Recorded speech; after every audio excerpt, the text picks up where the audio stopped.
Everyone, I am Mohammad Asif and I am your English trainer. तो आज मैं फिर एक बहुत ही शानदार स्ट्रक्चर के साथ आपके सामने हाजिर हुआ हूं और आज जो हम स्ट्रक्चर सीखने वाले हैं वो सीखने वाले हैं यूज़ ऑफ लेट। लेट का यूज़ हम किन किन सिचुएशन में कर सकते हैं, कहाँ कहाँ कर सकते हैं और कितने सेंटेंसेस में हम इस स्ट्रक्चर का यूज़ कर सकते हैं। क्या है लेट, LET, लेट। ओके, अब लेट का यूज़ कब किया जाता है? एक्चुअली इसका जो यूज़ किया जाता है वो तब किया जाता है जब हम किसी से किसी भी काम को करने की इजाज़त ले रहे हैं। जैसे फॉर एग्जाम्पल, अगर कभी कभी आपने ऐसे भी बोला होगा कि मुझे जाने दो, तो कैसे बोलेंगे? लेट मी गो। मुझे पढ़ाने दो, लेट मी टीच। उसे बैठने दो, लेट हिम सिट। उसे यहाँ आने दो, लेट हिम कम हियर। उन्हें खेलने दो, लेट देम प्ले।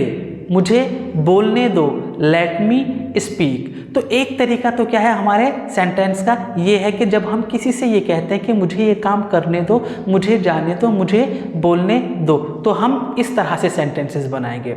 कभी कभी क्या होता है, हम इस तरह से बोलते हैं कि मैं तुम्हें जाने नहीं दूंगा, मैं तुम्हें बोलने नहीं दूंगा। तो वहाँ पर हमारा स्ट्रक्चर क्या होगा? सबसे पहले क्या होगा? सब्जेक्ट, फिर उसके बाद विल नॉट, उसके बाद लेट, उसके बाद यू, उसके बाद वर्ब की फर्स्ट फॉर्म। जैसे अगर मैं ये कहूँ कि मैं आपको बोलने नहीं दूंगा, तो कैसे बोलूँगा?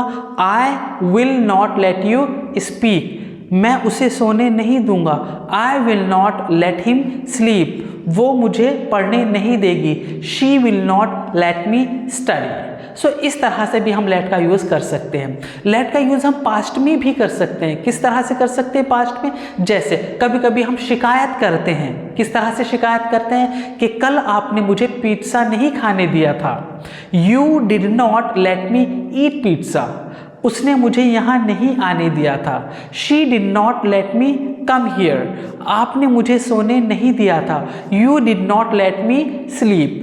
तो जब इस तरह से हम पास्ट में बोलते हैं कि किसी ने मुझे कोई काम नहीं करने दिया था, तब जाके हम किस स्ट्रक्चर का यूज़ करते हैं? स्ट्रक्चर क्या होगा इसका? हमारा सब्जेक्ट, उसके बाद डिड नॉट, उसके बाद लेट, यू और उसके बाद में वर्ब की फर्स्ट फॉर्म। ओके, सो ये स्ट्रक्चर हुआ हमारा पास्ट में। और कभी कभी हम कंटिन्यूटी को शो करने के लिए भी हम किसका यूज़ करते हैं? लेट का यूज़ करते हैं, कंटिन्यूटी को बताने के लिए। जैसे कभी कभी शिकायत ही करते हैं, इसमें भी हम कैसे बोलते हैं? जैसे मान लीजिए आप पढ़ाई कर रहे हैं, है ना, और आपका छोटा भाई आपको डिस्टर्ब कर रहा है, तो आप मॉम से कहेंगे ना, hey mom, my brother is not letting me study. She, जैसे वो मुझे खेलने नहीं दे रही है, she is not letting me play. तुम मुझे पढ़ाने नहीं दे रहे हो, you are not letting me teach. तो जब इस तरह की कोई बात आती है तो हमारा स्ट्रक्चर क्या होगा? सब्जेक्ट, उसके बाद इज MR, उसके बाद नॉट और फिर लेट में ING लगा देंगे और उसके बाद मी और वर्ब की फर्स्ट फॉर्म हो जाएगी। जैसे तुम मुझे खेलने नहीं दे रहे हो, you are not letting me play. So dear student, ये था यूज़ ऑफ लेट। और भी बहुत सारी जगहों पर इनका यूज़ कर सकते हैं हम। आप कोशिश कीजिएगा और अगर नहीं बनते तो आप कमेंट्स कीजिएगा, मैं आपकी हेल्प करूंगा वहाँ पर। मुझे उम्मीद है आपको ये स्ट्रक्चर समझ में आया होगा। Thank you very much.